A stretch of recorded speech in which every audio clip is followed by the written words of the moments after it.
What's going on, everybody? Welcome back, all you returning friends, your new viewers, lurkers out there. Welcome to Let's Talk Jurassic. I forgot what this is. Is this the Jurassic Park podcast? Sort of. But this is Let's Talk Jurassic, as we do every Wednesday night at 9 p.m.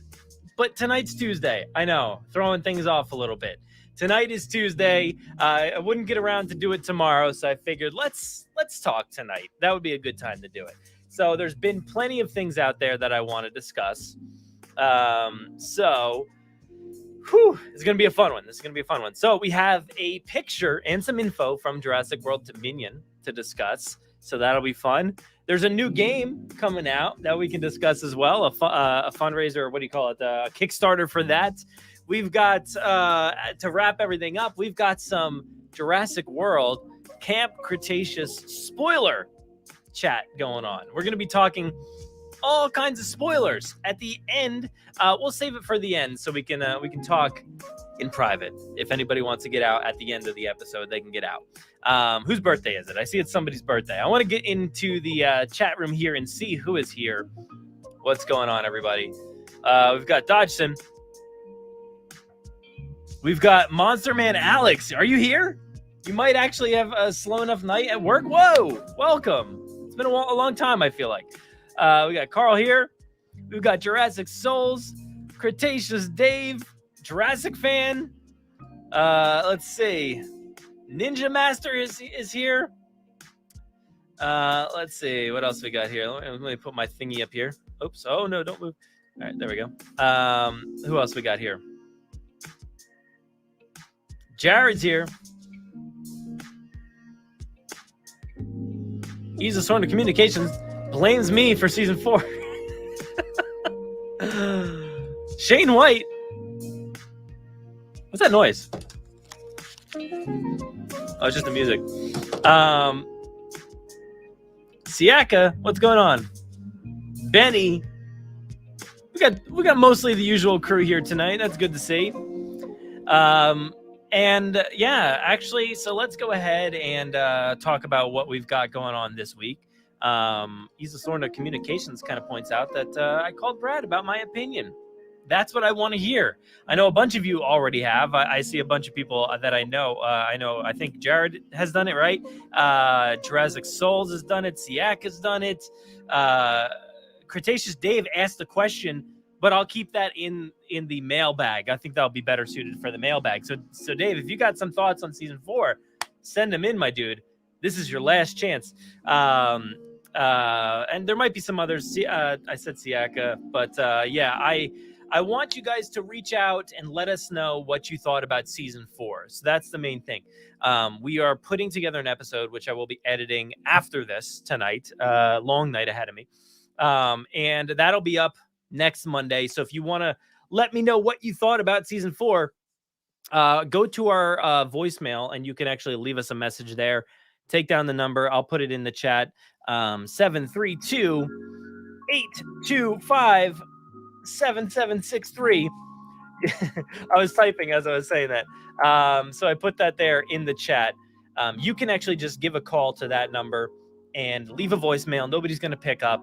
It's about 3 minutes long, so try not to go over that, or else you're going to have to, do it again or something like that. So give a call. Let us know what you think. If you don't want to do that, you can actually send us an email with an audio file or whatever. Just do the voice message on your phone and just say, hey, guys, this is me, and then email it over to our email, JurassicParkPod@gmail.com. I'll put that in the chat as well.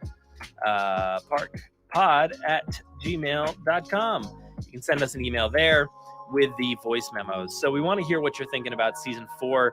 Like I said, all of those comments and concerns will go into an episode for next week. But that's not all we have this week. Let me actually share my screen here. I didn't set this up ahead of time. Which one is it? What's this one? Let me change the thing. All right, here we go. All right, so this week, we've got episode 301, So that is the Jurassic mailbag for December, the final one for 2021. Jennifer Evans joined me to talk about what you can see up here in the title, the Dominion Prologue, Camp Cretaceous, Evolution 2, Dino Battles, Hybrids, and more. So that was a fun episode. Plus, we got a few other things in here. But if you missed any of the Camp Cretaceous content, we did a bunch of stuff last week. We also do have an article here for the Jurassic Toy Drive from Neems. So we're helping to give back this year again via the Toy Drive as well. So check out the article. Tom Jurassic wrote up a nice article here. You can find the link right there for the Fundly.com fundraiser account. So you can go ahead and donate there. I've got some money. Got some money that I'm ready to spend on some toys. So be prepared. There will be some toys inbound very soon. But if you don't want to do that one, of course, we do have the charity drive on the side. So if you didn't see my message in the chat before, just refresh this video. The chat should have hopefully the Jurassic Gives Back drive over there for the Children's Hospital of Philadelphia. We're raising money there as well. All that money will go directly to the kids, the families, the research, everything going on at that hospital. And that's a really great organization. That means a lot to us. So that would be really cool if you were to donate there as well as the Jurassic Toy Drive. So I know it's a lot to ask. And if you don't want to donate to either of us, just share them around. That would be great. What else we got here? We've got, another article, which we're going to talk about in a little bit. But you check out this article, Jurassic World, The Legacy of Isla Nublar, Prospero Hall tabletop game coming to Kickstarter. We'll talk about that in a second, but that is on our website for now. So I am very excited. I'm trying to look at all your comments here. What else do we got? Do we have anything else before we get into it? Oh yeah, there was a video that we put up on our YouTube, which I thought was pretty fun. Let me show you guys real quick. If you didn't get a chance to watch it, it was myself and my son, and we actually unboxed a package from DreamWorks, which, do I have that? Where is that? It's right here. Hold on a second. Let me go grab it. All right, so this came in the mail the other day. This massive, a little bit better maybe, I don't know. Camp Cretaceous, like care package here, which was very nice. So I was really excited about that. You got the amazing poster art here, just a logo on the side over there. Inside there was a bunch of there were some toys, some of which, yes, we already had, but and they're specifically for season 3, which was interesting. But then there was a Lego set as well, so that was pretty exciting. We already put the Lego set together, but if you want to watch the unboxing, go check it out on our on our YouTube. There we go. There's the YouTube now. Hey, look, we're live right now. You can see it. And then you've got the promo box. Let's see. Yeah, you can see my mouse right here. The unboxing is right there. You got me and my son opening up some toys. And then there's so many other videos. Oh my gosh. So many other videos. So definitely go check out all the content that we have here on YouTube. Like, subscribe. Hey, I was like, I'm not even subscribed, but I'm in a guest account here. But yes, let's see what else we got going on here. Love that box. Yeah, it was a pretty cool box.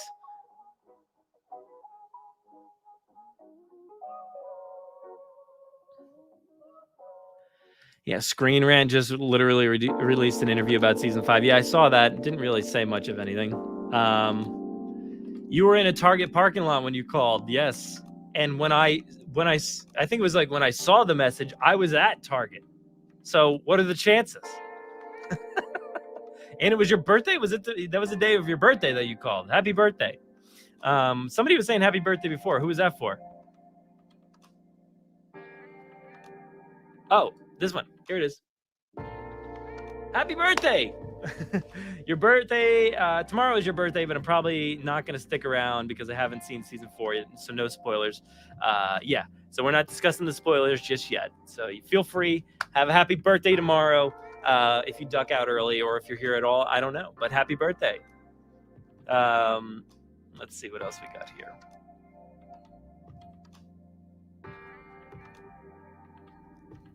But yes, there's a lot of blame for me on season 4. Sorry, guys. All right, so let's go ahead, and I think it's time. We can dive into our topics for tonight. So let's go to that first one that I just mentioned before. Where are the articles? I got way too many things open up on my desktop here. But there we go. All right, so I wanted to talk about this. This is a brand new game, which we actually did sort of discuss this a little while back when the information was revealed. Now we get our first like actual look at it, and man, is it beautiful looking. I forget when this was, but I believe we talked about it here on the live stream. Jurassic World, the Legacy of Isla Nublar. We basically just heard it was like Jurassic World Legacy. We didn't really know anything about it, but I know a lot of you in the chat actually informed me of what a Legacy game was, which I have never played a Legacy tabletop game. So that this is all brand new to me. And the idea of it actually sounds pretty darn cool. Can I do this on my own website? No, actually, of course, I didn't make these bigger. So there you go. But that's can I do it here? Let's see. There's a little bit bigger. Very, very cool image. A gripping journey of ambition and adventure. Jurassic World, the Legacy of Isla Nublar, a game by Prospero Hall. I love this. This is fantastic. Ages 10 plus, 2 to 4 players. You've got a whole bunch of random stuff on here. You've got T-Rex in the visitor center. You've got Owen and the Raptors on the motorcycle there. You've got Owen and Zach. No, not Owen. Zach and Gray. Zach and Gray, a Gallimimus, a volcano exploding. You've got the original park gates and the Explorer. There's a map of Nublar here on the side that looks like it has a Velociraptor head in it. And I love this font choice, this old, very old Universal style, like movie poster art, which is very fantastic. It literally looks like it's like from, you know, something like, I don't know, so like an old Universal Monsters movie, like Wolfman, or, you know, something like along those lines, or it kind of has that vibe to it. The Mummy or something like that, you know, the Invisible Man kind of looks along those lines. But that is very, very cool. So let's learn a little bit more about this game. Of course, while we're here, let me know what your thoughts are on the game itself. I'm sure you all know already. But this is going to be kicking off March 22nd. So we've got a little ways to go, which is good because you're going to have to start saving because it is going to be $120. So I know that's a big hefty price right there for a tabletop game. But as far as what I've seen from this looks very cool.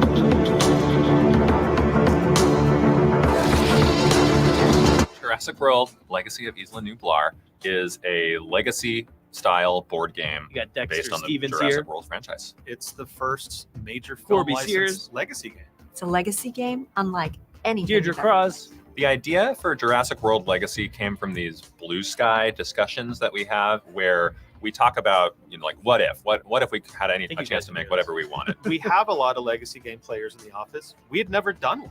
We quickly realized that Jurassic World was the perfect fit. It is a legacy. It starts in Jurassic Park, and then the adventure continues on the same island, and you get to see the legacy of Hammond's dream carry through. You are going to be making decisions. Let's go back to this. Hammond's dream on the same island. I want to go back to this. All right, so we got the box art here. Get out of here. Can we make this bigger? Let's actually just go straight to YouTube. We'll watch it right there. The screen should be a little bit bigger. Do you love boating? Well, Freedom Boat Club makes boating easier than ever. It is a legacy. It starts. Ooh, look at that. Look at that. So good. Take the volume down just a little bit for a second here. Jurassic Park, and then the adventure continues. You know, looking at a board game, it's so impossible to tell what you're looking at. Doesn't look like much. It's hard to say, but you've got your very standard Jurassic Park style game. There's always a map of Nublar on the board, which is always pretty funny. And then you got some really, really cool artistic stylings over here on these cards on the side. Continues on the same island. And I love this retro style stuff, this very floral stuff, which is big right now with Jurassic, is the floral Jurassic vibes, which I'm loving that. And I'm sure Jurassic Souls are right there with you, you know? You get to see the legacy of Hammond's dream. Look at this. Oh my gosh. Just so impressive. Legacy Adventures. Come aboard, Hammond's Dream. You got a check for InGen down here. Oh my gosh. You've got DNA strands into apatosaurs and triceratops. Let's see. I don't know. You got some stuff back there. Carry through. John Hammond sleeping on an airplane. Attention, please prepare for approach. You are going to be making decisions about what you're going to do in your park, and then you're going to live with those decisions and perhaps the consequences if things go a little sideways. There's the doctor. Now that is so interesting to me. So I'm gonna get myself on here. I'm just like chilling behind the video. So this is really, really interesting. I've never played a legacy game. Neither has Michael. Never played a legacy game. I forget who has. Somebody's had to have played a legacy game.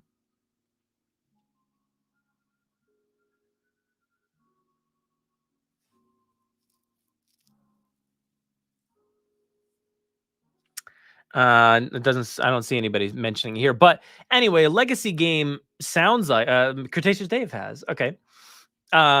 And Jared doesn't understand how legacy game works. You know, I don't totally understand myself, but from what I've come aware here with this game is basically, you know, it might say it here.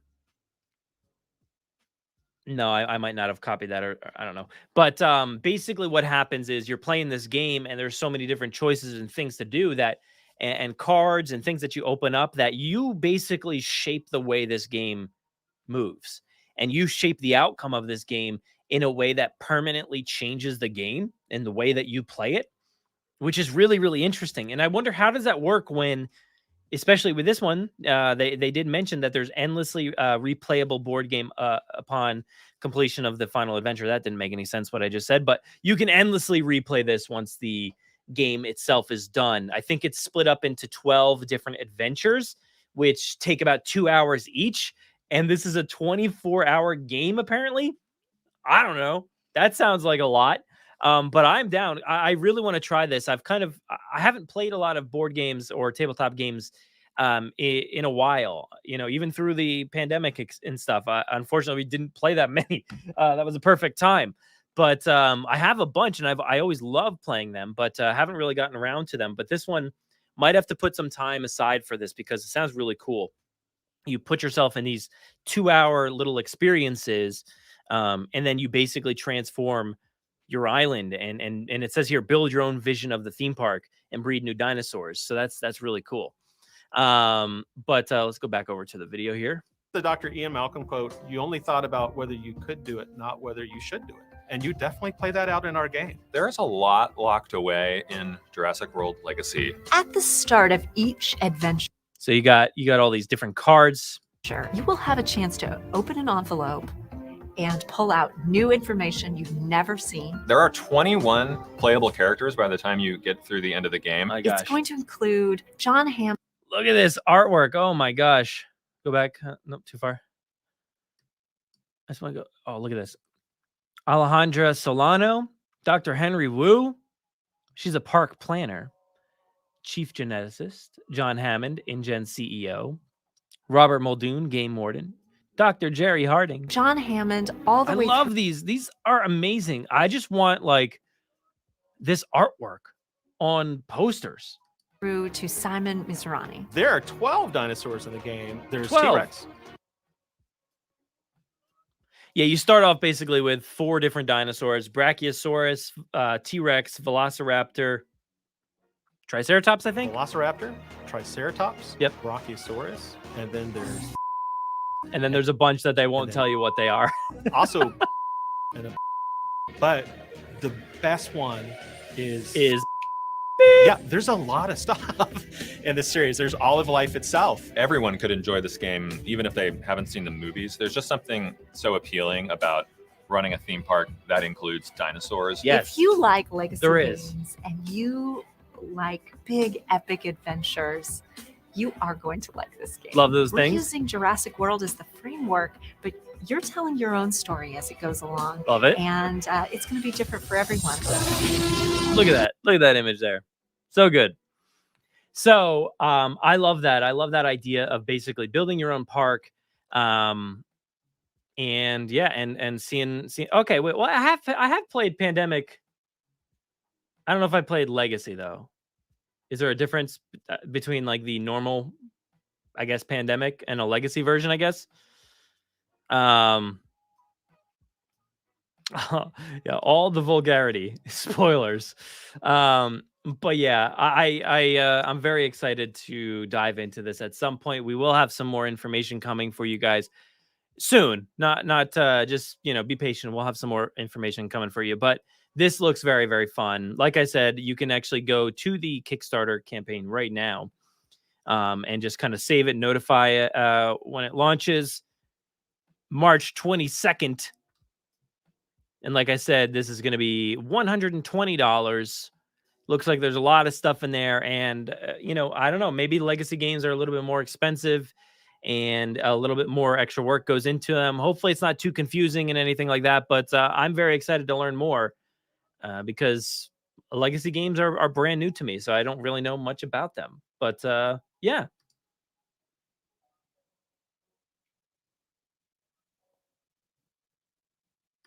Legacy has 12 chapters. You open the box after you complete each chapter.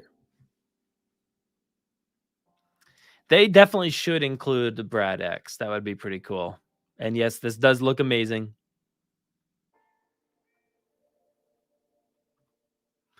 But yeah, I'm excited. So definitely go to our website, JurassicParkPodcast.com. This is the main article up there right now. I wrote this up earlier today, very quickly. There's not too much information, but there's a little bit there. And I did have some more information. Let me see if I can get you a little bit more. Hold on a second. Oh,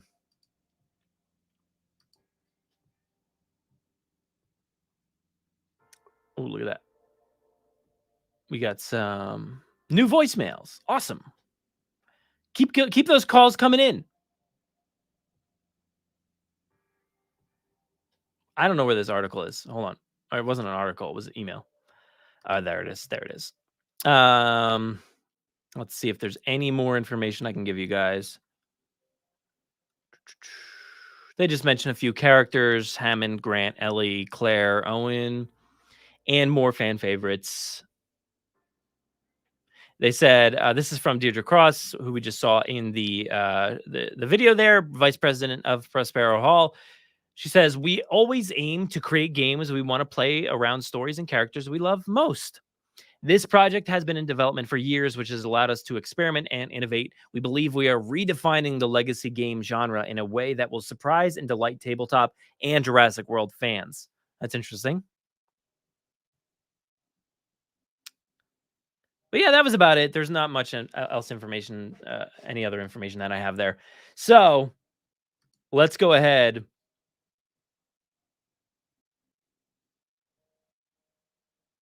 Let's go ahead and talk about our next topic here, which I had a banner for this. There we go.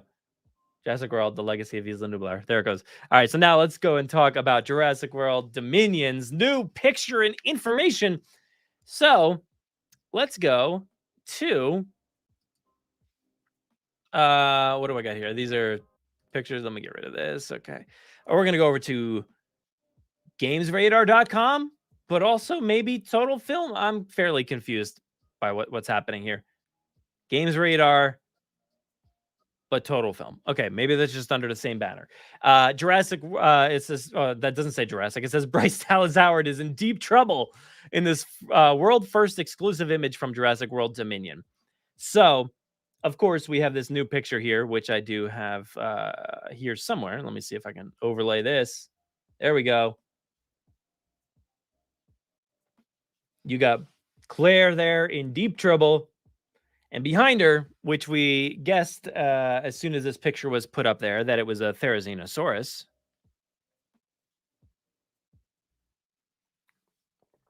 And with that guess, we'd be right, because Colin Trevorrow confirmed it over on Twitter that it was a Therizinosaurus.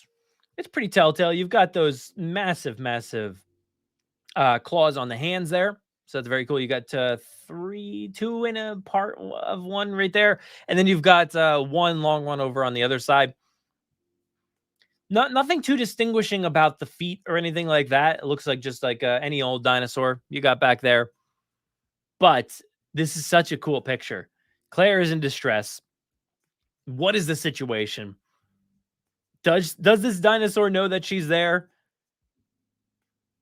Does she know that this dinosaur is there? Like, there's so many things I'm wondering about this. There is so much to talk about here. Man, this is very, very cool. All right, so let's go back to the website here.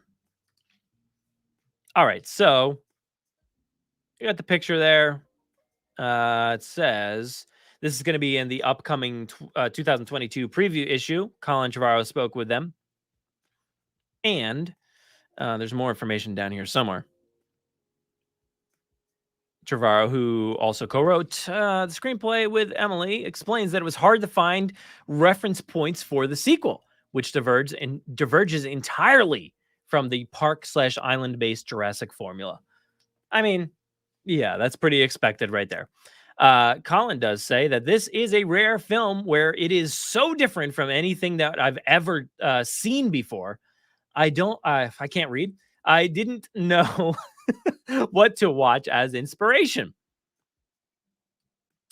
We honestly watched a lot of nature documentaries. I watched a lot of Planet Earth. The movie does rely on the animals acting and reacting in ways that feel natural. So yeah, that's good. That's very good. We already saw a lot of that, right, with the preview or the prologue, I guess you could say. We saw a lot of dinosaurs acting, pretty natural in the 65 million years ago section of the prologue there. So that was pretty cool to see them acting like dinosaurs. So I wonder, does what he says here, does that translate to the 65 million years later? I wonder. Because the beginning portion that we saw in that prologue was very much like a nature documentary, which is fantastic because if you were here or listening to the podcast or anything, that was one of the ideas that I was like, hey, let's do more Battle at Big Rock. Hey, look, there it is up there. It's playing right now, the prologue. I said, let's do more Battle at Big Rock style shorts. We can do like, which I said a nature documentary kind of one where we just like, and I unfortunately, I said, let's do it set in modern day where you actually have somebody out there narrating, which would have been awesome if you had gotten, David Attenborough to narrate. How cool would that have been over like a modern day nature documentary, just like this, but set today? That would have been really, really cool. But instead we got the 65 million years ago. So basically, this is exactly what I wanted, was this nature documentary style. So it'll be interesting to see if that plays out more in the future or the current timeline. And this is interesting. So it does get pretty interesting here in the comments. It says, Laura, Sam, and Jeff have as much screen time. If you have not heard this before, where have you been? They have as much screen time as Bryce and Chris do.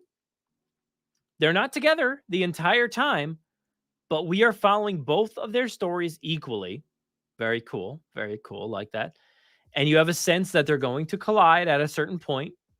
Okay. Very expected. This is what I've kind of expected from them. There's this tension.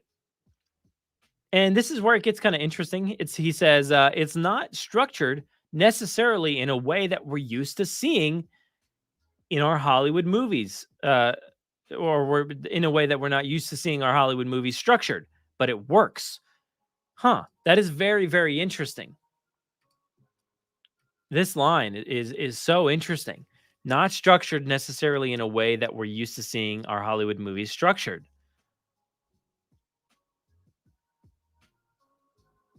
That's like that. This is brand new news to really sift through and wonder, what does that mean? Like, in what way could this be structured where, it feels out of the norm? Yeah, I recently went to the theaters and saw a movie which showcase the past, cut to the future, randomly cut back to the past, cut to the future, cut to the past. So it went back and forth a bunch of times. And I wouldn't say that's anything that's like unheard of. So that's not like anything out of the norm. So I don't necessarily expect that from this movie where we're cutting between time periods. It's possible.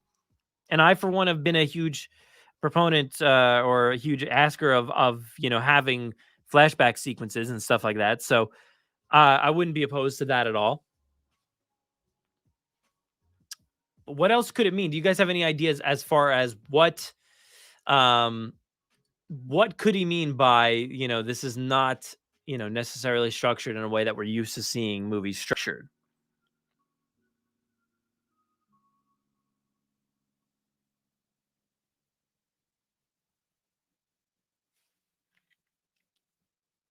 Looking back at your comments here.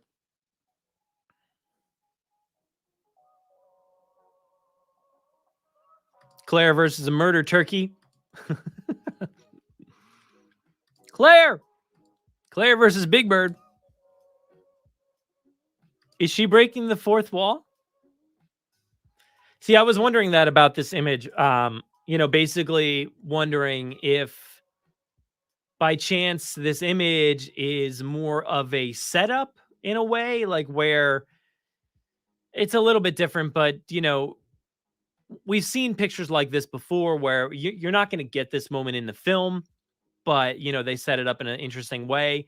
Or for instance, like Chris Pratt eating ice cream next to, like, what was it, the Indoraptor or something like that. It could be a posed thing, it could be something out of the film, I'm not too sure. I'm assuming it's from the film, but it does definitely look like a posed shot or something like that looks like it's like breaking the fourth wall in a way, I guess.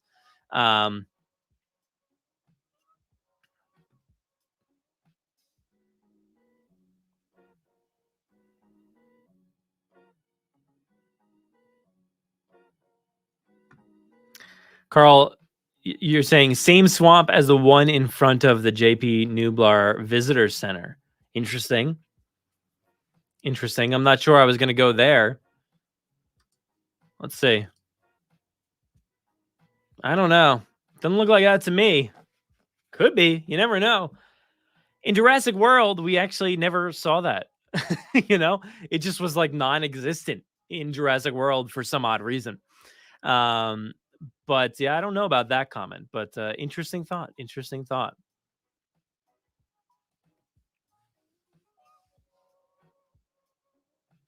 Wonder if she's hiding because it's territorial. Could be.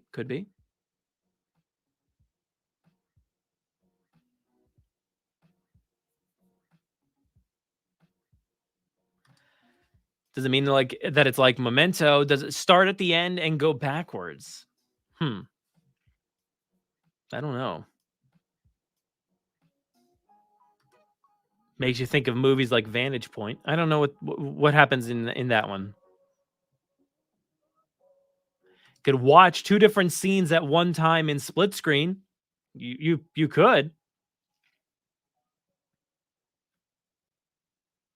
Non-chronological, like Pulp Fiction or Reservoir Dogs. The characters step into other contemporary movies.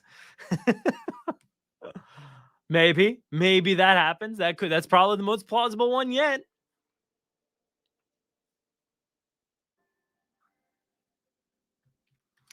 Adrian says, what if it starts with the OG cast in the beginning, then the Jurassic World cast, then the third act, all of them together? Yeah, that could be interesting. Like it'll basically show the OG cast from start to near the finish. I feel like this has happened in a movie before. I'm trying to think of. It probably has. I just can't think of what one. And then you show the Jurassic World cast getting to that exact point, and then cut back to everybody together. I feel like that reminds me of very much like The Last of Us Part 2. Maybe that's what I'm thinking. Which The Last of Us Part 2 does something very similar to that, where you basically lead to a point where you're all together, which is pretty interesting. That would be pretty awesome. That would be pretty awesome. But I don't know. Either way, keep an eye on that because it will be interesting. And I'm guessing that he's saying that they're not together the entire time, but we're following both of their stories equally, and they're going to collide at a certain point.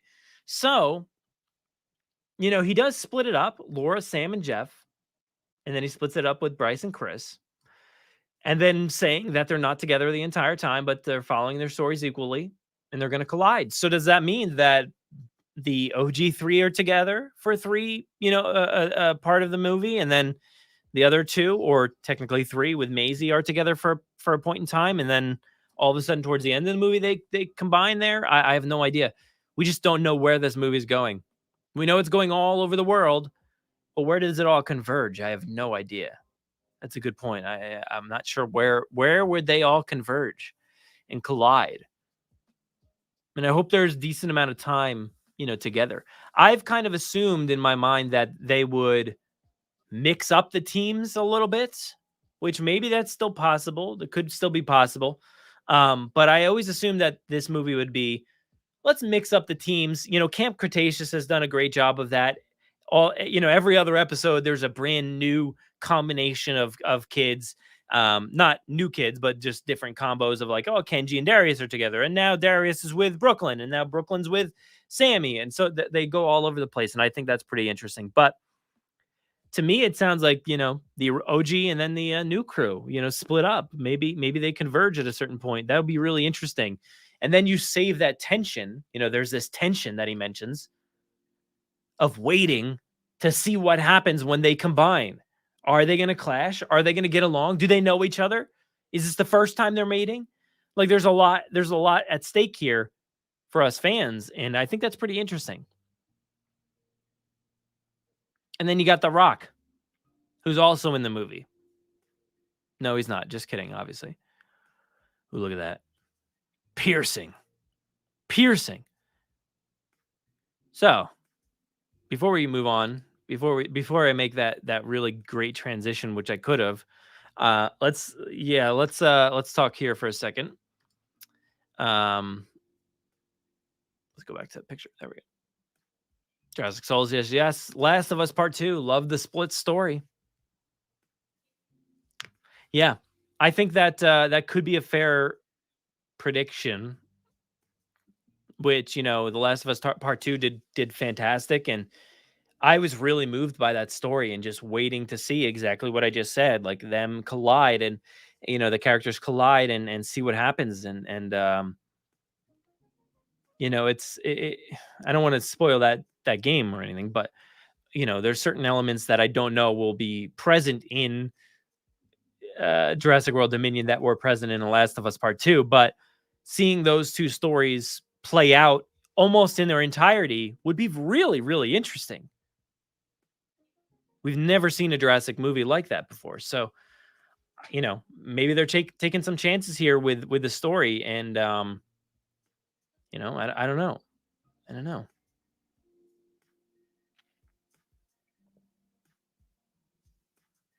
would be interesting if, like, the OG crew are following like the T-Rex storyline, and the new crew of Owen and Claire and Maisie are following like the Blue storyline.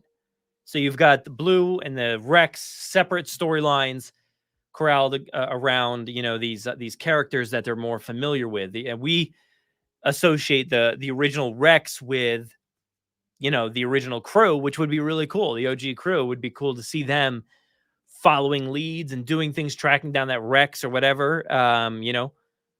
The guy in the chopper at the end of the prologue, seemed to think it wouldn't be too hard to track it down again. But maybe it has something to do with Biosyn, and they're following different leads there or something like that, and they eventually collide, at Biosyn. Does that sound interesting? I don't know. Or if it like takes them to Sorna or something. I hate doing this because none of this makes any sense. We're just guessing. But there's a lot of possibilities here. Isla Sorna Communications not a big fan of The Last of Us Part 2. That was like one of my favorite story experiences, gaming experiences of all time. Of all time. I mean, I've got a Zelda tattoo, so like that takes the cake there for me. But The Last of Us Part 2 is just, oh my God, it's so emotional, so great, so amazing. I think it needs to be in chapters. Just like Zack Snyder's Justice League. That was an interesting way to do it. Made it very easy to break up. What's up, Steve? How you doing?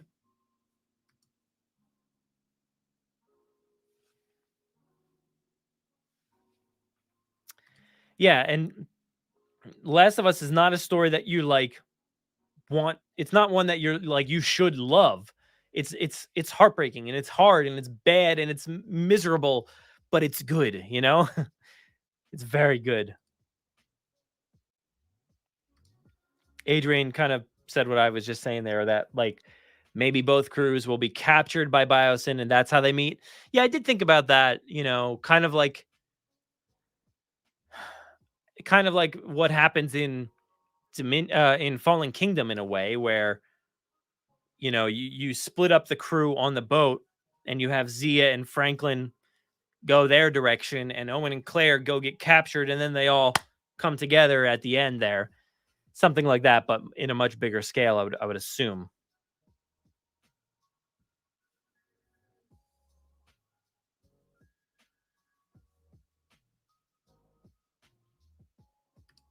Team Allen versus Team Owen. Who will collect the most dinosaurs for the win? I love that. That's a good game. Let's make that game. Big Zelda fan. Yeah. Siaka. Yeah, I know. There's a little slight there, huh? What did he say? He said, didn't he only know of like one movie or something like that? I forget what it was. But that I've got the poster up there of that moment up on my wall where they're at that museum outside and oh, it's so beautiful. I love that poster so much. What's up, Taylor? What's going on? But yeah, any final thoughts here before we round out the I didn't bring my music back up. Before we round out the conversation here on Jurassic World Dominion.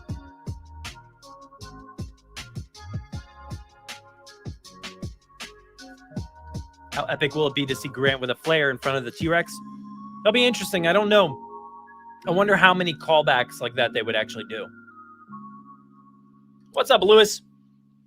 Any thoughts here before we move on from the Dominion image here?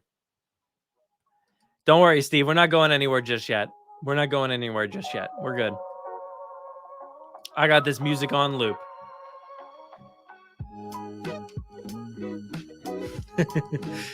All right, so I love it.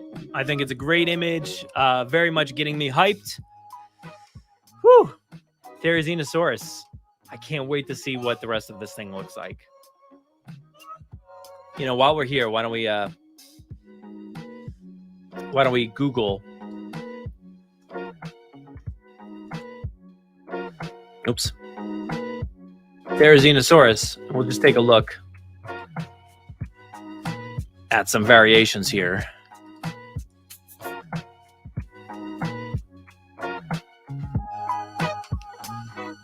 All right, so what do we think it's going to look like?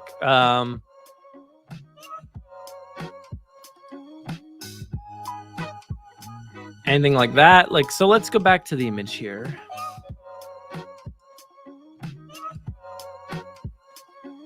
Based off of this image, you can't see a tail or anything like that. And, based off a lot of these images, you would be able to see this big plume if there was one back there.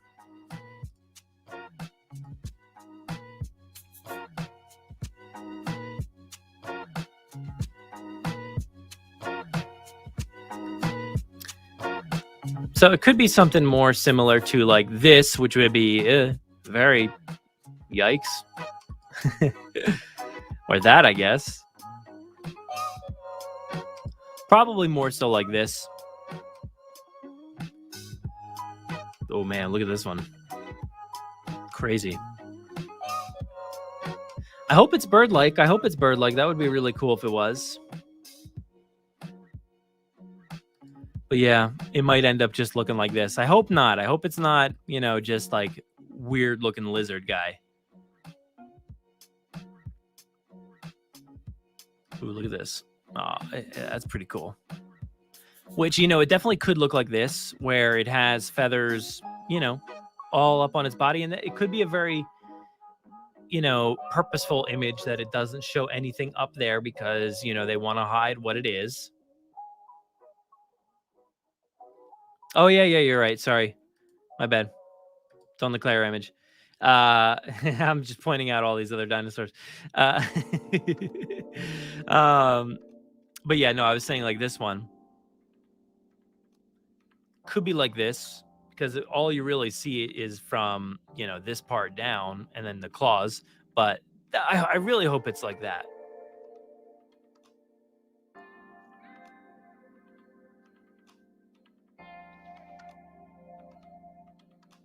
But yeah, I definitely hope it's not one of these like lizardy looking guys.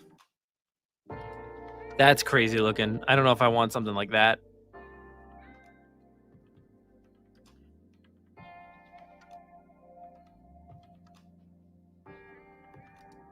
I just want it to be this like classic look like this. That would be so good. That would be perfect for me.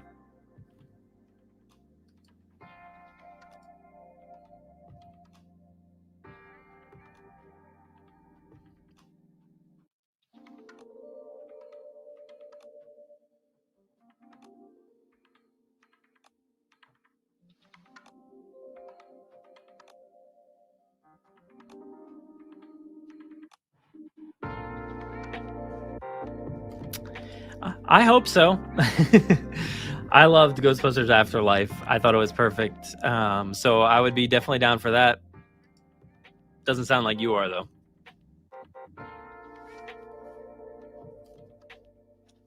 Most people will be disappointed in the look, I'm sure. It's probable. It's very probable.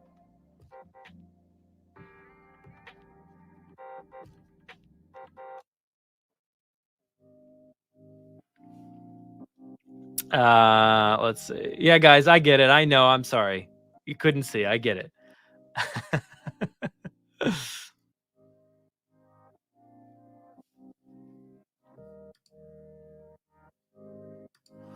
But yeah.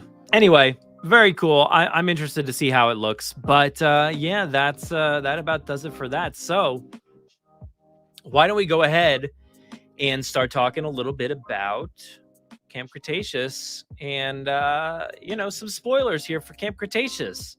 So let's go ahead and get rid of this. I don't have any Camp Cretaceous images or anything like that. But I'm very interested to hear what you guys think. I mean, I pretty much know a lot of what you think. And like I said, we've gotten Siaka's words about this being the best season ever in our chat. But let me put this up here.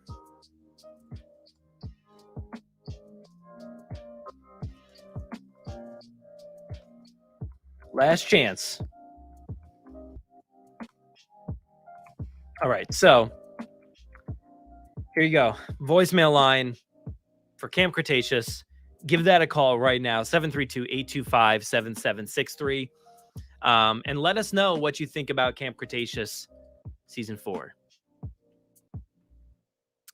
I'm going to leave it up to you guys. What do you guys want to talk about? What do you guys want to discuss? Because Siaka's out there saying this is the best season ever. So do we all agree? Are we in agreement or no? So I had a chance to watch this ahead of time, as you probably know. And, you know, I said this, you know, I don't know if you all get a chance to listen to the spoiler episode or not, but, or the non-spoiler one, but I probably said, you know, something along the lines of, I was a bit disheartened at first, based off of what I saw. I was a little taken aback by so many different aspects of the show that I was having a hard time finding the good. And I definitely rewatched it, and I was starting to find a lot more good about it. And then, of course, I think the conversation over time has really helped this season grow for me, and I'm pretty on board with it right now. I'm pretty on board. Let's see what Dave here has to say. For a show targeted at kids, it covered some dark, heavy topics, which must be difficult for the writers. Yeah, I think that's got to be difficult because they've been doing that for a while now, where they'll have this show that is certainly targeted towards kids, but they'll have elements, which, by the way, full spoilers for season 4 if you were worried. But there's been some dark stuff, especially going back to season 2, where they had a beheaded what was that? Pseudoceratops? No, Sinoceratops, right? Yeah, just beheaded in there. And there was a lot of like dark stuff in that season. Just like on the surface, that season was very playful and very kiddie friendly, but there was a lot of darkness to it. And I think this season did some of that as well, where they inject the baby brachiosaur firecracker with this chip or whatever, this thing that helps cache command the dinosaur, which is so brutal. I could see like the tears welling up in that thing's eye as it's trying to do its own thing, but it can't. That was brutal. That was so brutal. I was having a hard time with that moment. I thought, if we're going to see something in Dominion, I would assume it's this, because this is a heavy topic for this show. And it's about control. And the series has always been about control from the start. It was all illusion between that conversation and also just like chaos theory and like I said, Ellie's conversation with Hammond. It's all about control. And I think like that would be very appropriate to have, Dominion and Camp Cretaceous talk about controlling dinosaurs. That would be pretty big. And I hope that's what the carryover is into Dominion, because I don't think you can get much better than that as far as, what the theme is. Control has always been the theme. And, they've tried controlling the dinosaurs. And then when Jurassic World, controlling them with fences and things like that, and you can't. They tried to control them to bring them to San Diego, and they couldn't do that. Jurassic Park 3, not necessarily about control. Not really.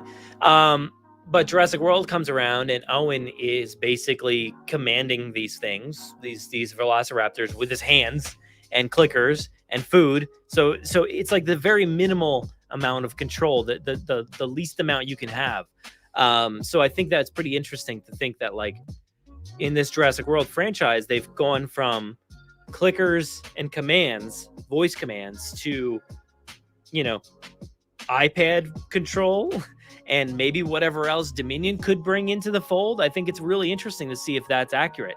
So I hope so. Fingers crossed that is what happens here. And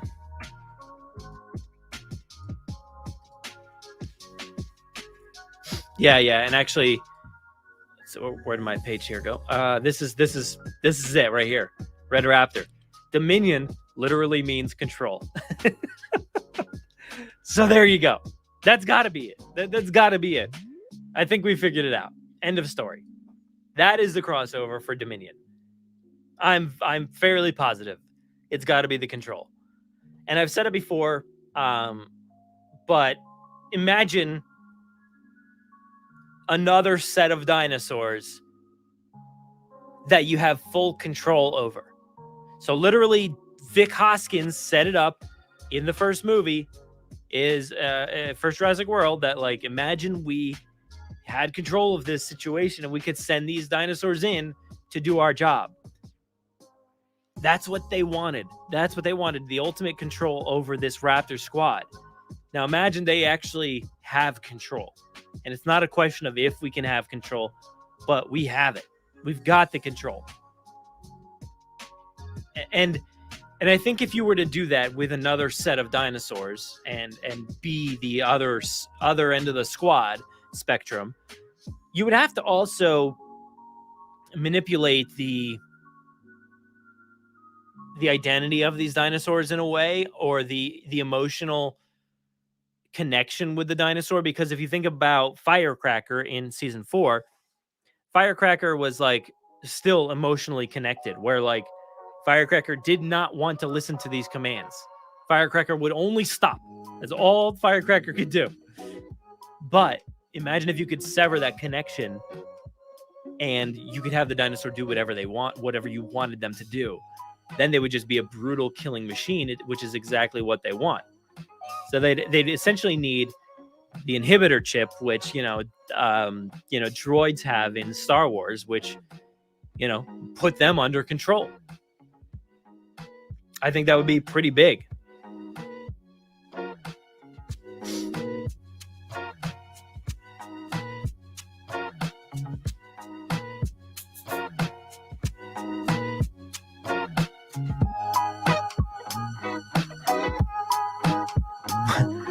What if the control chip not working on adults is set up for them trying to use it on the campers?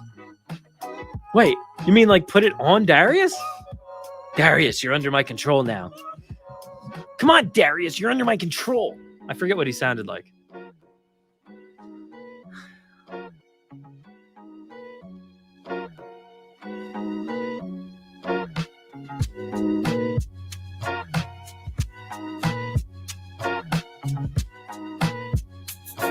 But yeah, I think it's, with Dominion, the word Dominion, if you look up that first definition, it's sovereignty or control. Man's attempt to establish dominion over nature. That is literally what this all means. I don't think, is there any world in which this is not in Dominion? Is there something else that is more important to carry over into Dominion? Or do you think that they would let Camp Cretaceous do this? Do you think that they would have the faith and trust in Camp Cretaceous in one of their more wild seasons to introduce the idea of controlling dinosaurs? That's pretty bold. That is pretty bold. I don't know. I think that's got to be it, though.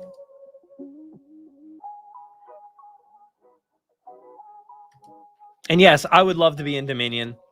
If anybody wants to, do some extra footage, if Colin wants to film some extra stuff, I have some home videos I could throw in. If you want me to be in it, look, I'll even button up if you want me to.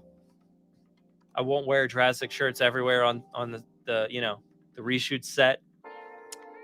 But I agree. I think Brad should be in the movie. And I'm going to start talking in the third person? Whatever person it is.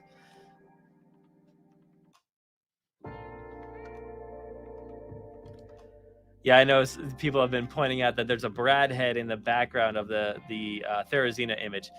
I mean, I don't think so. I think we're all matrixing it, and it's not actually a Brad. This thing here to the right of Claire's head, which I think is either just a rock or a stump. I don't actually think that that's a Brad, but you never know. You never know. There is a chance that this could be the final biome that we see in Camp Cretaceous Season 4. I don't think so. I don't think so.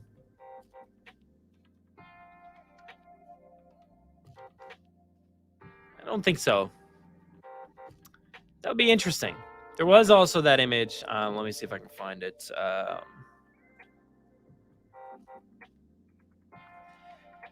there was also another image, which I know people were also saying had something in there very similar. Let's see.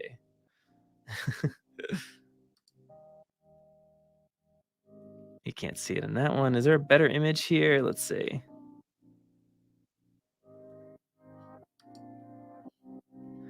All right, let's use this one to see if this is something I can. Oh, come on. Hold on.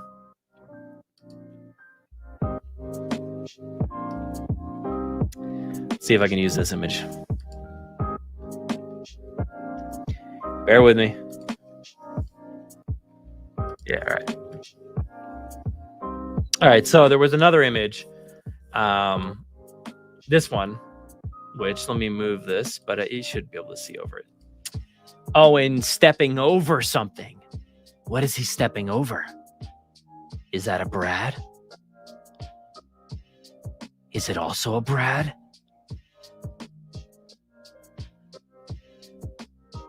Never know. Could be a Brad. And this looks like it's the same biome, which I'll just say the word biome, but it's not. I don't think it's a biome. I think it's just a legit place.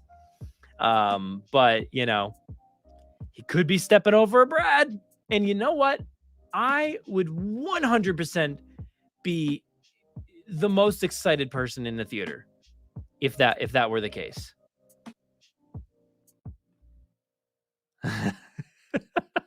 They should introduce a giant mechanical Indominus called Brad Rex. Yeah, man. For sure. For sure.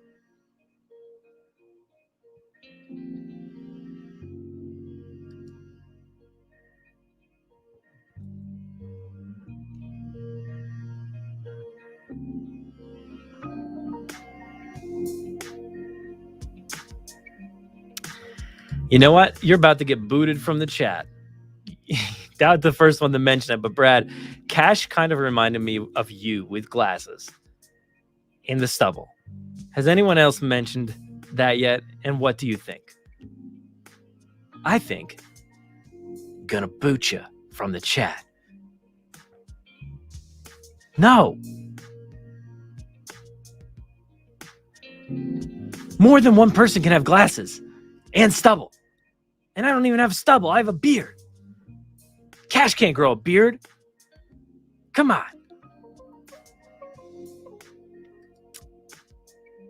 But anyway.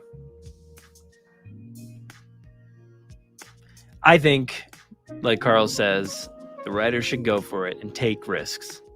Absolutely.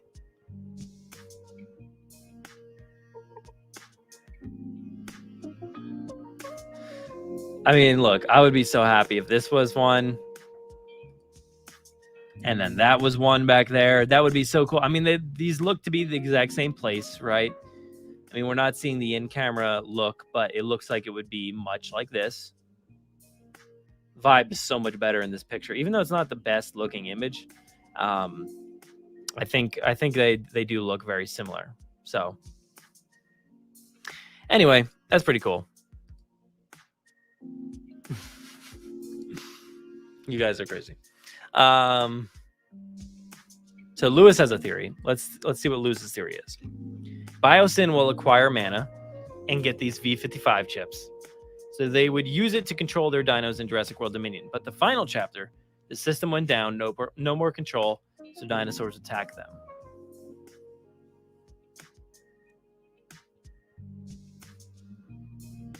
Yeah, I mean, I think that's, essentially how you would make it work in a way. I don't know if they bought them or not, but I think, however Biosyn gets a hold of the technology, however it happens, it's fine with me. But I don't know about this a system going down, because that doesn't the system going down doesn't destroy your chances of this working.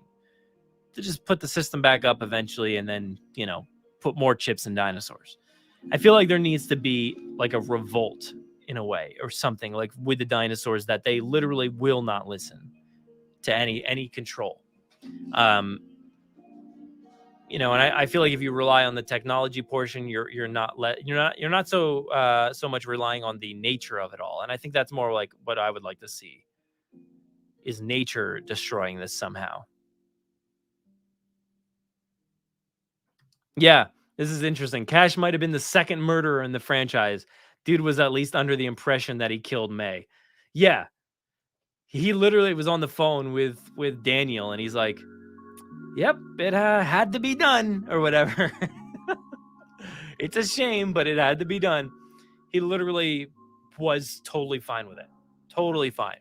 He is horrible, horrible person, and I think that is a sign that Daniel is too. That has to be a sign. I don't know that there's any redemption here for Daniel, Kenji's dad.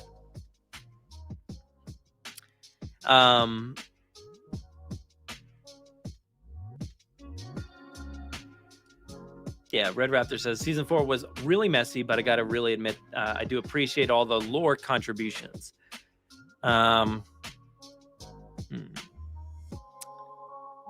That's like my least favorite aspect. No, that's not true.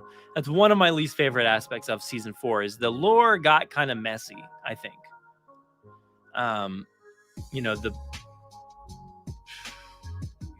The lore that they tried to establish and connect the dots with was a bit messy for me. And they didn't really firmly cement themselves in what they were trying to say. They have the Spinosaurus, but there's no real confirmation that it's the Spinosaurus. We've got the 2 T-Rex. They say they're from Isla Sorna, but that's not the ones we know from the movie. I mean, unless the mom still could be, and then there's a daughter T-Rex. But that wasn't the case in the film.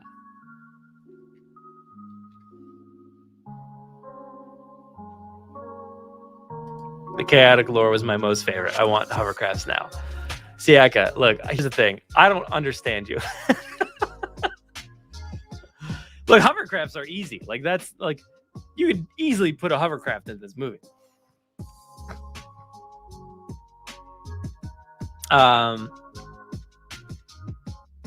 Yeah, lore is a mess. Absolutely mess.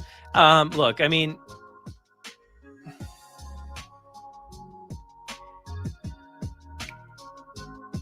where do we have to say that the lore is a mess? I'm just saying it's messy. I don't know if the lore itself is a mess, but the way that they went about trying to connect dots, it felt like was a mess. But I don't know if it is actually a mess.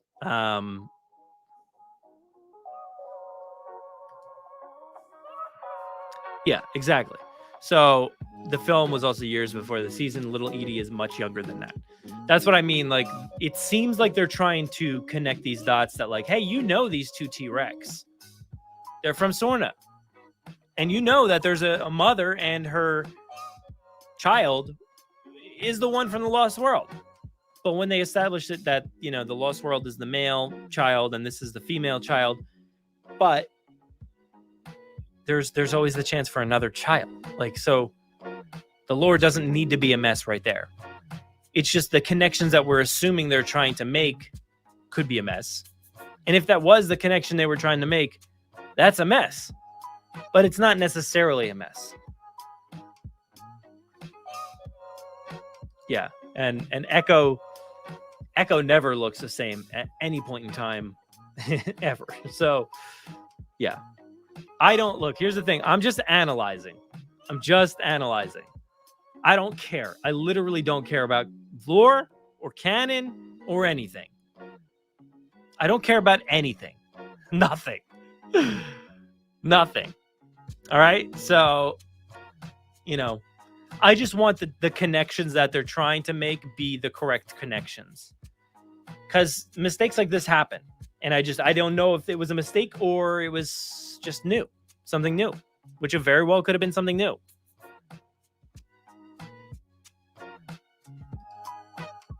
So Red Raptor thinks Big Edie is a completely different Rex. So now we're not even on the same Rexes. We're on different Rexes altogether. Which is weird. Like, that's weird to me. But it's possible. It's totally possible.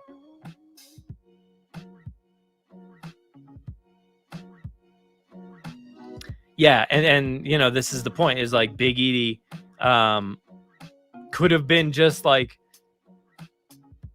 the daughter. Like, so this could have been the daughter from the Lost World that wasn't actually in the movie, but could have happened after the movie. You know, once the buck comes home, the you know, comes home from San Diego, they just, you know, they're like, you know what, it's time, we need another kid. So it's possible.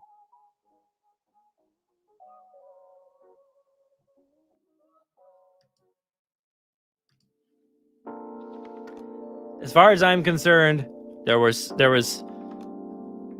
4. That's all I know about. And that's all there should be.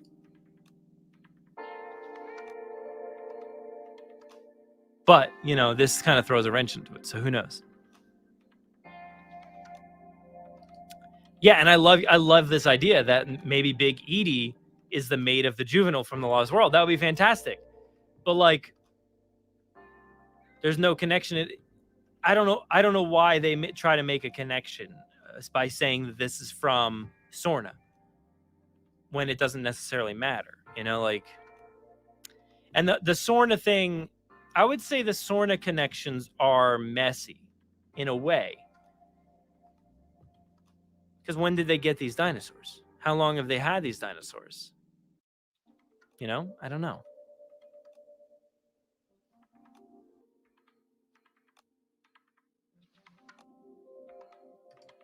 Yeah, Wednesday is the main day. Sorry, Danny, but tonight it had to be on a Tuesday, so you'll have to go back and watch the rest of it. Sorry.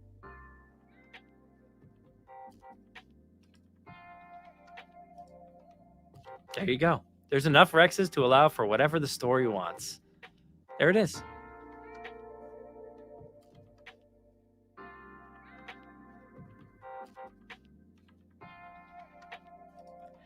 No, I don't think it's necessarily weird that they look the same. I mean, you know, it's already established that they are intent on stealing information. You know, so maybe they stole it already. Maybe they you know, stole some other DNA. And look at that, it's Wednesday there, so we're right on time, guys. Now, I did want to go back here. I missed a comment.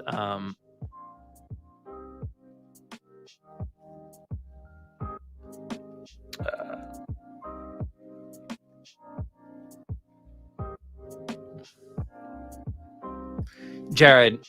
Oh, I thought you did send a voicemail in, but maybe you didn't. Tomorrow morning will be too late.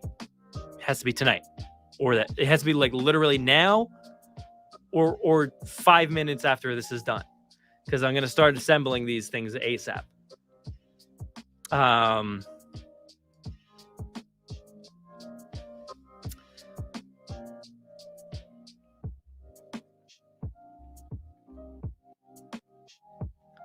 Yeah, Jared, it is a very big question of when did this stuff happen, you know. Who knows, because by the time Jurassic World Fallen Kingdom rolls around, the consensus is that, like, I would assume the consensus is, which I'm assuming, you know, that the consensus is when you kill off this Nublar set of dinosaurs are gone. You know, that's kind of what they're trying to say, is like, we have to save these dinosaurs because if they go extinct, which they mentioned a lot in the marketing and all that stuff, that if they go extinct, that's it. And this is on your shoulders. Now, maybe they just are saying that if this island of dinosaurs goes extinct, you know, whatever. But at that point in time, you would be assuming that there aren't any dinosaurs anywhere else in the world, that they're all here. So you would assume that they would have been moved off. I don't know. I have no idea. You would assume that, like, Claire would know that, like, oh, I don't know. Who cares? Who cares? I don't even know. It's too much. It's too much. The mental gymnastics you need to do to make some of this stuff work.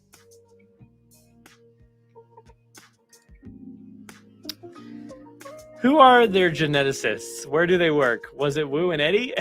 I don't know. That's the other problem, is like the show, which is totally understandable, wants to cut costs and do it as cheaply as possible. Not saying they're doing a cheap show, a cheap production, but they only end up having the kids and like 2 people.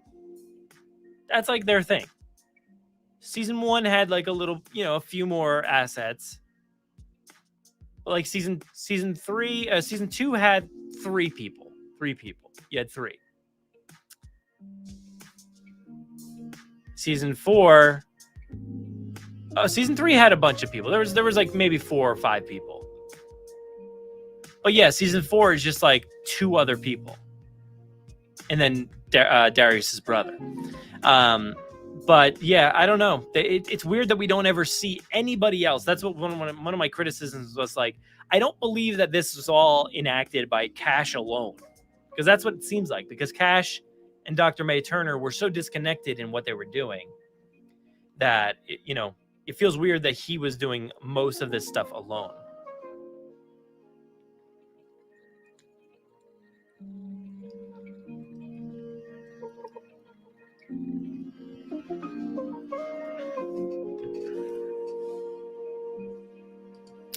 Yeah, they could have captured them all after Jurassic World fell. Sure. I guess so.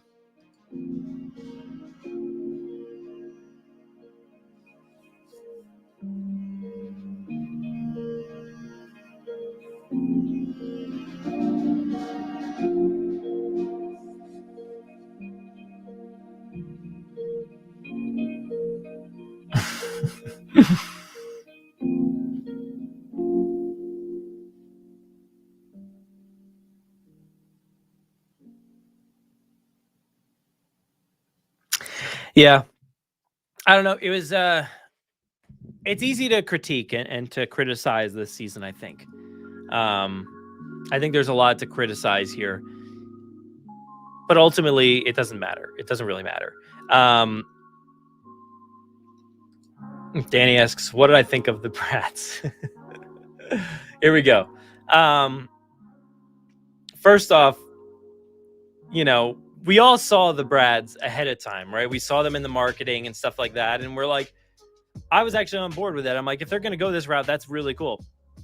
Fantastic. I love that idea. And I can buy it. We saw the trailers and we're like, okay, these robot dogs, that's pretty cool. Pretty cool. I remember reading that article from EW, I think, where whoever wrote the article was like, and then there's scenes with robot dinosaurs. And I was like, no, there's not. There's just dogs. What are you talking about, robot dinosaurs? There's no robot dinosaurs in this season. They're dogs. Can't you see them? They're dogs. Look at the pictures.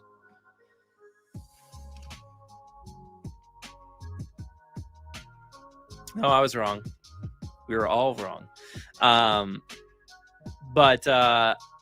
So first off, when I saw the brads, I was like, okay, this is cool. This is believable. They're scary. They're intimidating. They can kill you at a moment's notice. And, I love the tracking, the Terminator aspect of this. It was really, really cool, really fun. And when they said the names, I was like, how did you settle on my name? Like, I don't know.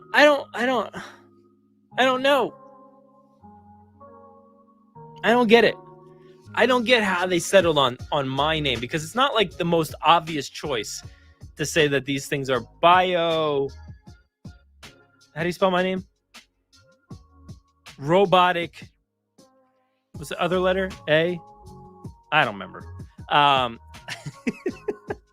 I just don't understand how they settled on that. And I'm like, wow, that is just so strange. So strange. And then they said my name 9,000 times. And I was like, all right, enough. I get it. It's my name. Okay. But I thought the brads themselves were cool. The Brad X is a completely different story. Not a big fan of the Brad X. Really, I think that it could have been better handled if they didn't look so goofy.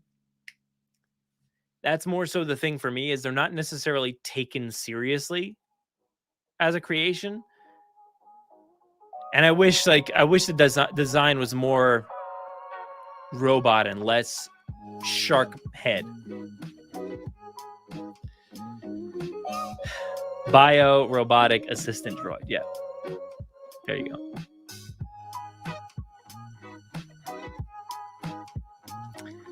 Yeah, and Red Raptor, you're not the only one. I think Cretaceous Dave mentioned it. I don't know if it was that exact. No, it wasn't that exact thing, but Jurassic operating system technology. Yeah, if that was the case, I would have been. I would. I don't know what I would have done. I would have been like, "Get DreamWorks on the phone," and I don't know what I would have said to them, but.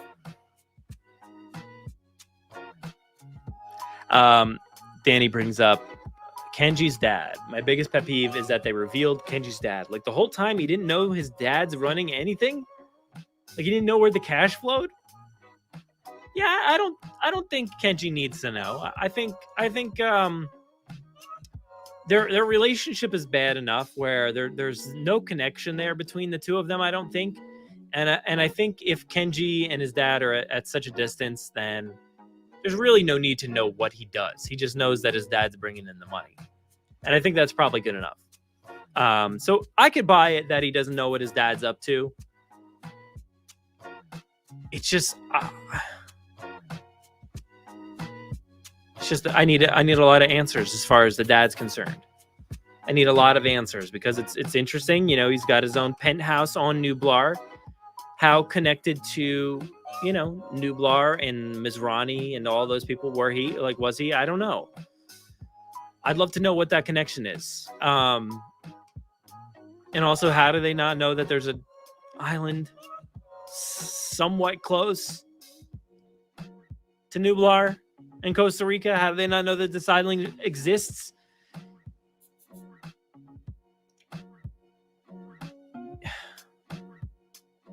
And I feel like if I remember correctly, I feel like they were aware that there's companies out there that are willing to steal their secrets, right? I mean, it's a common trope here in this series that there's companies out there that want to steal their secrets. And would Mizrani not have known that this guy was connected to Manticore? And he wouldn't have known that Manticore was maybe trying to get some secrets? I don't know. It's very interesting. I don't know.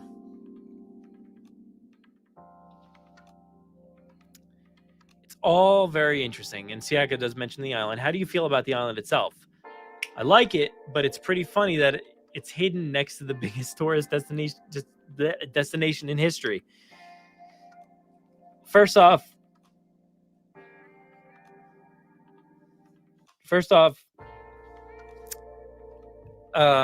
you think this beats out Disneyland and Disney World? I don't know. But yeah, the island itself is weird because what does this island look like? The shot that we see is it's a very natural looking island.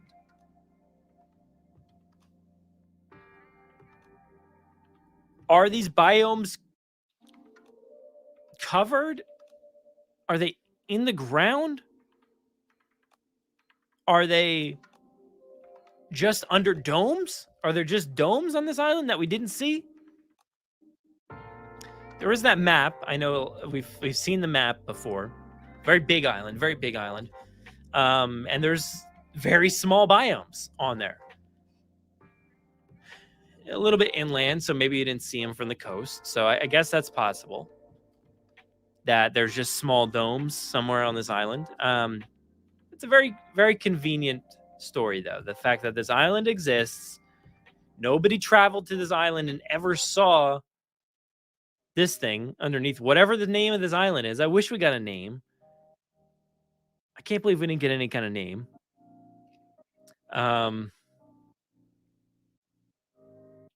If we don't get a name by next season, that's going to be a huge bummer. They have to have a name for this place. And we need a name. We need a name to discuss this, in full detail in the future.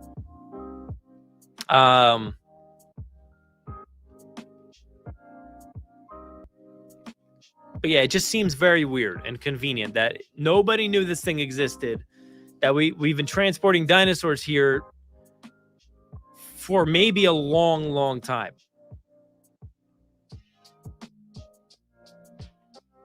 I don't know. And that all of that technology, all of that money is funneling into this island. That's crazy. How far away was it? I have no idea. I would assume, so there was that other map that was the coastline of Costa Rica. And it looked like it was more south than Nublar. So it looks like if they did go off course, maybe they went south instead of towards the island or towards the land. Maybe they went a little bit south. I don't know. It depends on if that plane map that you see in the picture of the plane, where the plane route was, because it looked like it was taking off from the south, which was a different area than where Nublar is. So I don't know.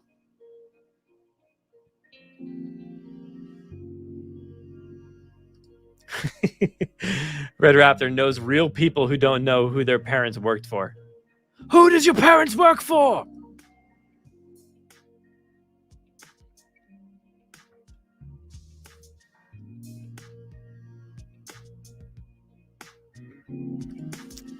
There you go, Jared. Can't wait to hear it. Yeah, and if like you said, Dave, if it's just, wait, it can't just be that though, because you just mentioned does it look like just a desert? I don't think it can, because they have those walls, and the pteranodons fly into the walls, so there's certainly domes here, so I don't know. The past few minutes we've been basically just talking about the island and Kenji's dad.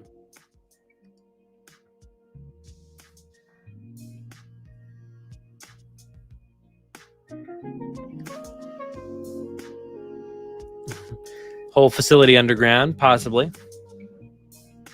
Very possible.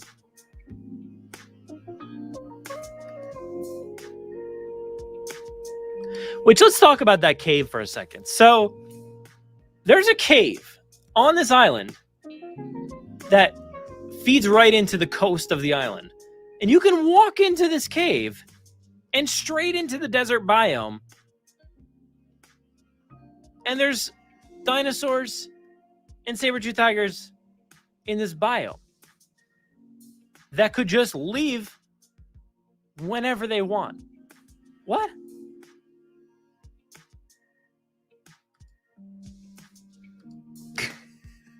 They're hidden like Wakanda. Okay. For sure. I'm down for that. That's cool. Cash has got that, Wakanda tech. I think that's good. Yeah, for sure. If there's no domes, the island is easily spotted from above. Yeah. Because you're flying over, you're like, why is there... What, is that the Arctic? Hey, honey, is that the Arctic down there? Are you seeing this? There's something spiky in it. But there's also a desert next to it. Why is the desert there? A desert doesn't belong next to us. The Arctic? Oh, it looks like they're constructing a swamp. If there's a dome, then the island is still easily spotted. Yep. Hey, honey, there's lots of domes down there. What do you think it is? Oh, I don't know. And that's it. If the dome is electronically hidden, then the island is a heat source. Hey, honey, can you point your IR camera down at that island? It looks funny to me. Probably happened.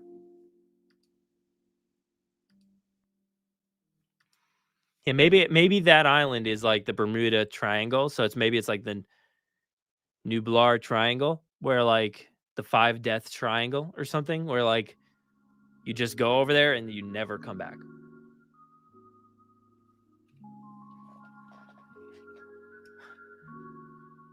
Oh my God. There you go. The boat was driven into the Bermuda Triangle. Yeah.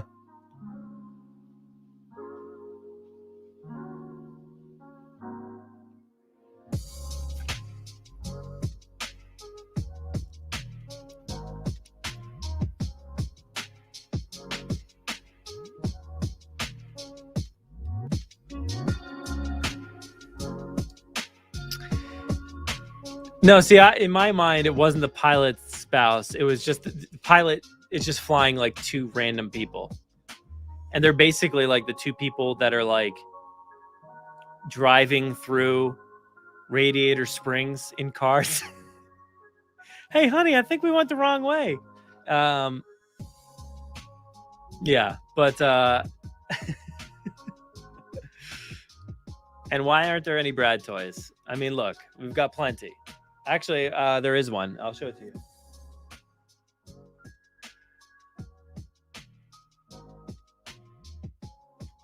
It's right here.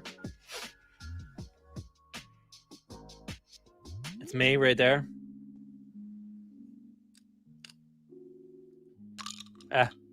You can thank Tom Jurassic for this one. It's a Brad toy. Won't focus. There's me. Got the podcast logo on there. I've got a amber cane and a microphone. Come on, aim. What is it? Focus. I've got glasses and it looks like cash. That's what you were talking about, right? No, but seriously, why aren't there any? I would love that. I think so far we've gotten, or we have the Kentrosaurus out there. We've got the Spinosaurus. What else? I don't know. Maybe you could say that green Rex. Is that sort of like one of those ones? We probably have some raptors that maybe look similar, but no. But no, there's not really any like season 3 or season 4 toys outside of that Spino and the Kentrosaurus. And I guess there's Dilophosaurus, but nothing like specifically seeming like it's made for season 4. But yeah, I would love it. I would love it. We got to get Jurassic Dave on that.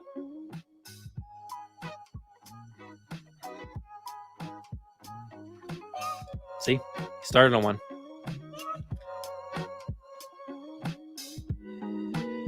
All right, so Danny says, well, here's to Darius's brother, hopefully getting the kids finally home so a new show can start.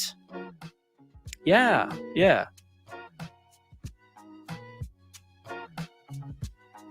Yeah, I think at this point, this show needs to, it's going to wrap up. It seems like from what we're hearing that it's going to wrap up in the next season. And if that's the case, then I just want them to wrap up this story. And I would love it if they did another story. If they say Camp Cretaceous, which, it doesn't necessarily make sense. But that's always the naming convention. It's like Jurassic World, blah, blah, blah. Camp Cretaceous, something, Camp Cretaceous at home or something. That's so boring. But something about them being home. And that's where I feel like my story for an upcoming season can go, when they're at home and they see Bumpy, because we need some resolution on Bumpy too. Darius's brother, let's talk about him for a second. How is he going to save them? Is he going to literally go to Nublar? And why didn't anybody do this sooner? I don't know.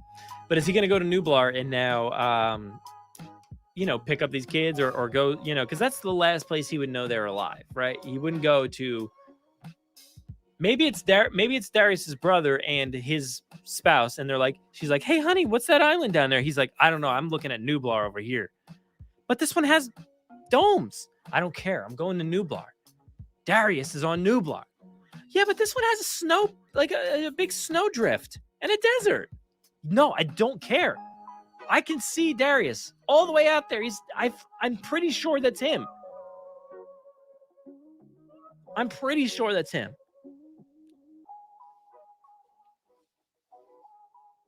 But there's something spiky down there. All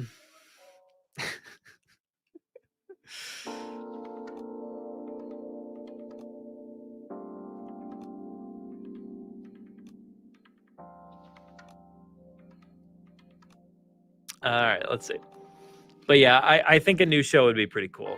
You skip ahead a few years to when the Lockwood breakout happens, have the kids track down Bumpy, because we see Bumpy at the end of this, towards the end of the season. And, you know, basically they're just saying that like Bumpy's going to burn alive. That's just like so dark and brutal. Like there needs to be some sort of conclusion to that. And I think the only logical conclusion is if, you know, Mills and his crew and Wheatley and all them, they captured Bumpy. That's the best option. And that's the most fun option. How we would all love to see that show.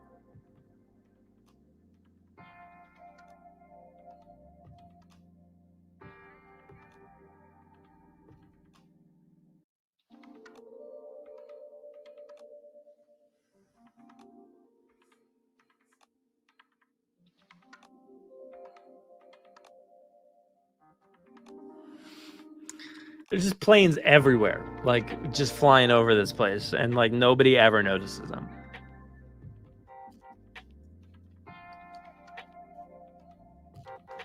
I have no idea. Maybe.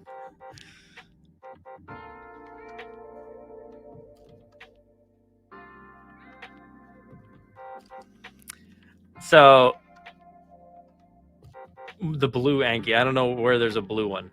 But the one that's in the cage, I don't think it necessarily has the asymmetrical horn or spike or whatever it is on the head. But maybe I'm wrong. But yeah, anyway, any final things here before we get going? Because we've been going for a little while now.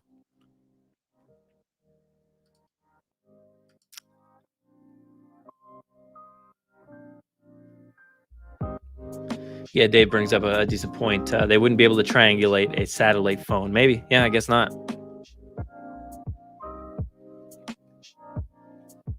But yeah, there's so much more to discuss even. I feel like we barely scratched the surface. And like I said in the analysis, episode, the spoiler episodes and stuff like that, even the non-spoiler one, there's just so much to really sift through, I think, in this season. So it's going to take a while. But that about does it. So we're done talking about Camp Cretaceous. Please, final thoughts. Call now, last chance, or you can email us, 732-825-7763. Call now about Camp Cretaceous Season 4. Let me know what your thoughts are. It's the voicemail line is about 3 minutes long, so just give a quick message there, or you could send in a voicemail MP3 or whatever like that to our email address, JurassicParkPod@gmail.com. You can find that probably on our website, I think, maybe. Give a call now. I know a bunch of you already have, and Jared just did. So please do that. And we've gotten a bunch already this afternoon, so I'm very excited. It's going to be a fun episode. And, you're all going to get to hear what everybody else out there thinks in a little bit deeper way, than just seeing their opinions on Twitter. So that about wraps it up. Thank you so much. Evan just got here. Sorry. Yep, we're leaving. This is it. This is the end. We talked about the Prospero Hall board game, Jurassic World, The Legacy of Isla Nublar. We talked about the Claire picture and all the information that came out of that article. And we talked about Camp Cretaceous Season 4. Sorry, Evan. Make sure to go back and watch from the beginning when this is all done. But really appreciate everybody stopping by here tonight. As always, please go follow us online. JurassicParkPodcast.com. You can find all of our information there, our show notes, our articles. Like I said, we got a bunch of articles up. We got one about the new board game. We've got one about the Jurassic toy drive. Find our articles there and our show notes. We've had 4 episodes in the past week. We had the 300th episode. We had non-spoiler review, spoiler review. And then we had 301, which was the Jurassic mailbag, which was from this week. So please go listen to the Jurassic mailbag. And of course, go follow us over on Twitter at Jurassic Park Pod, over on Instagram at Jurassic Park Podcast, Facebook, who cares? And we're also on TikTok, Jurassic Park Podcast. And of course, go download the podcast on any of those podcasting platforms you see down there. We are on Spotify, Apple Podcast, Google Podcast, Amazon Music, Audible, and probably other places as well. Any other podcasting app out there. I love to use the app Overcast. I feel like that's always the best app for me. So thank you so much, everybody. It's been fun. Any final thoughts here? Bye. Good night, all. Bye. No time to leave another message. Sorry, Dave. Yeah, your comment will be in the mailbag, so don't worry. Good night. Night, all. Too bad for Facebook. Sorry, Facebook. You lost your chance. Anyway. All right, everybody. Thank you so much. Have a good night.